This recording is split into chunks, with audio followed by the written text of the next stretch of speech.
VisualPony the narrator. Reading for you since 2013. Melt by Ambion.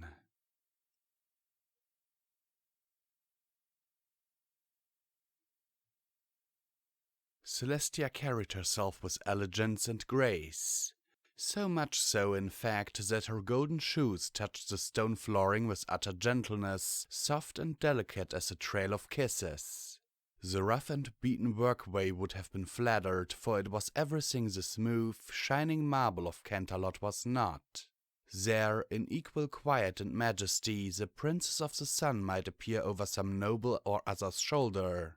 She always enjoyed that light teasing and embarrassment in the court more than any pony within the capital realized, though many had been subject to the Alicorn's coy humor at some time or another. Here, there would only ever be sweat and iron, and what ponies worked here held more than enough of Celestia's respect to safeguard them from her private jokes. "Hi, Princess," came a wan little voice, muffled by the furnace door of the nearest smelter. Celestia paused mid-step, then smiled to herself. Twilight Sparkle wasn't just any pony, that was certain. In the years since first being instated as a pupil to the throne, she had gone onwards and upwards in providing her virtue and worth, making for herself a dear place in the princess's heart. "Yes, it's me. Hello, Twilight." "It's really nice that you're here." It was not the usual voice the unicorn addressed her with. Not the unself-conscious, innocent delight and adoration of Twilight's ferocious curiosity, nor the sheer panic when that very same curiosity of her own imaginings conjured something particularly upsetting. Rather, this was a voice that croaked and groaned, miserable enough to get the week off from school and not even enjoy it, though being Twilight Sparkle fell a little short. She had never enjoyed missing out on learning for anything, as Celestia well knew. It hadn't been the first time the Princess of Equestria had nursed her students through an illness, though it had been years since the last time, when a brief but eventful pox had rolled through her school for gifted unicorns. Whereas other fillies and colts had gone home to recover or had been stationed with nurses, the filly Twilight had bemoaned her unfair and cruel fate, quite poetically, from the most sumptuous bed in all Equestria. Growing up had made Twilight no less endearing to the princess, though this time she had found herself an even more unlikely bed to curl up and shiver in. The blackened glass of the furnace door cast flickering red lights bowing down at Celestia's gold-clad hoofs. With her magic, she opened the hatch wide, bathing herself in the radiance of yellows and reds, and heat that made the air shimmer and dance. Flames leapt up where fresh oxygen rushed in, turning Twilight to a dark, obscure lump at the core of the oven. Sparks crackled and spat out of the foundry, now empty of all other ponies. Some bounced harmlessly against the Alicorn before fading to flecks of ash. Celestia paid them no mind and poked her head into the glowing inferno. "You're letting the cold in," Twilight complained. She shivered.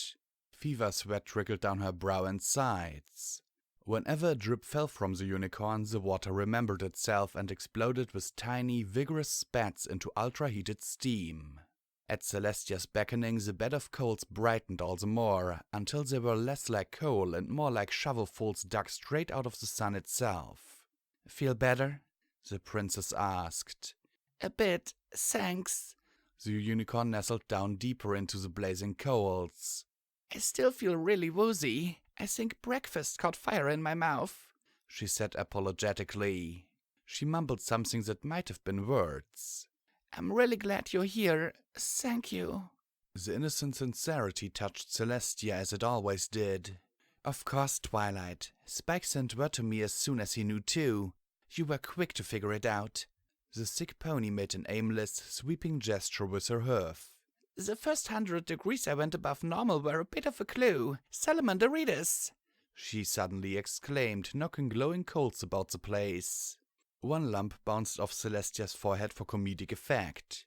Other than making her blink, it did nothing, and she magicked it back into the furnace, lest she make more a mess of the foundry than necessary.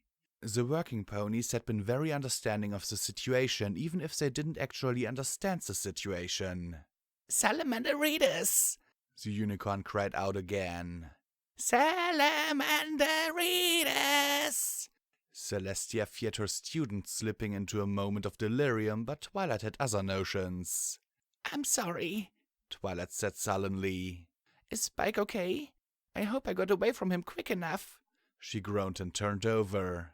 Celestia poked her head further into the furnace until her muzzle was inches from Twilight's frayed and worry mane. She'd only stopped because the size of the door didn't permit her any further. Yes, he'd have symptoms by now if he'd caught it too. Best to keep him out of the library until you're feeling better and it can be disinfected. Twilight nodded. I hope he's not worried, she worried aloud. Only as much as you are, Celestia said warmly. How do I even catch a dragon disease anyway? I've never heard of it happening or read of it or even read a story about it. Even for you, princess, this has to be a first. Celestia used her magic to pile more of the colds up against her little student. Indeed it is. I've never heard of it, let alone seen it happen. Twilight gave a throaty chuckle, which quickly descended into a cough. It shouldn't even be possible. It's too terrible to be allowed. I'm all achy and dizzy and shaky, and that's not even a real adjective. Or is it an adverb? Twilight grumbled and kicked some of her improvised bat at the furnace interior, where it clanked with a dull, heavy echo. I'm cold now, she intoned quietly. I'm sorry, princess.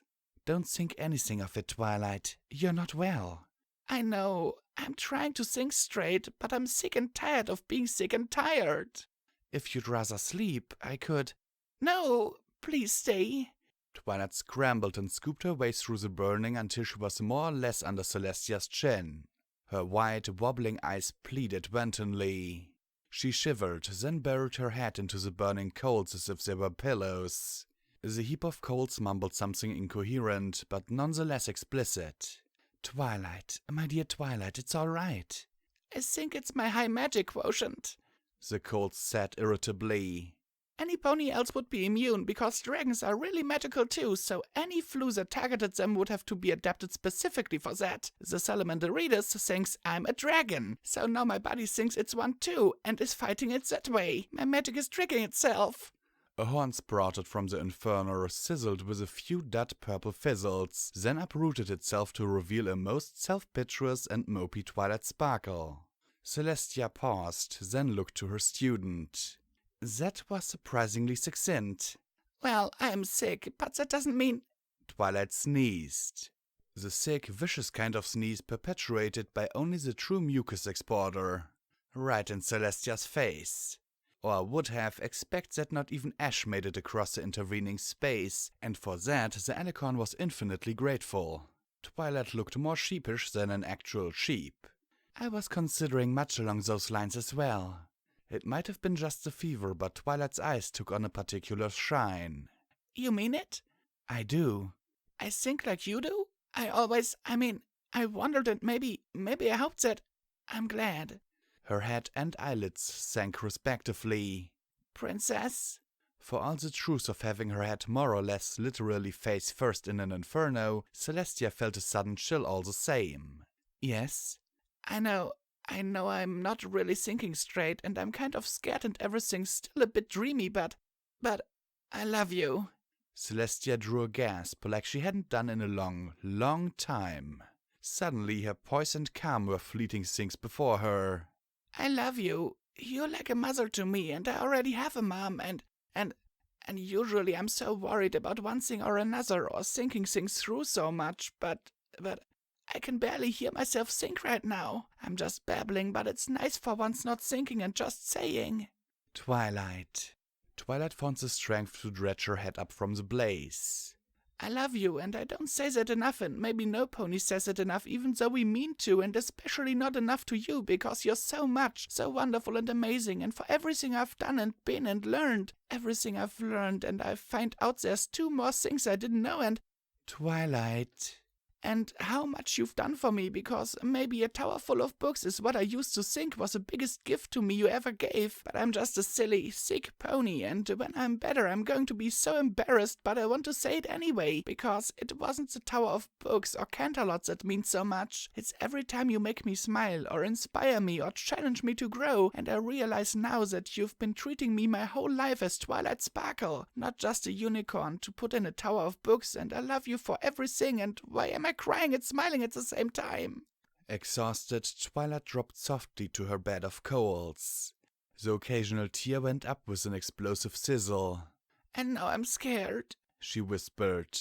Because right now I feel like I'm in a warm, lumpy bed, and I keep forgetting that I'm inside a furnace just to stay warm. By all rights, I shouldn't be in here ever, and I don't know what'll happen once I'm through the fever and— Twilight Sparkle, Celestia said, being firm yet gentle with her tone.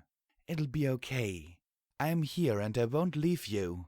I won't let anything happen. But how? Don't concern yourself with that. You just get some rest. I'll be right here. Twilight sniffled and shivered. With her magic, Celestia piled up the embers against her faithful student, doing what she could to make it comfortable for her. Just sleep now. I think, she mumbled as her eyes drooped. I think I can now. I'm not so afraid with you here. I'm glad I said what I said. Sleep, Twilight. I'll watch over you. I love you, Twilight murmured as she sank softly into sleep. For a time, Celestia ran everything Twilight had said through her thoughts and feelings, trying to make absolute sense of it all. A challenge for any pony, even one old and wise as her. After a little while, in the privacy of the utterly vacated foundry, Celestia smiled. Occasionally a droplet of water flashed into steam. I love you too, Celestia whispered to the sleeping filly before her. Celestia listened to Twilight's breathing and, in the empty ironworks and the glow of the furnace, felt herself richer than all the marble towers.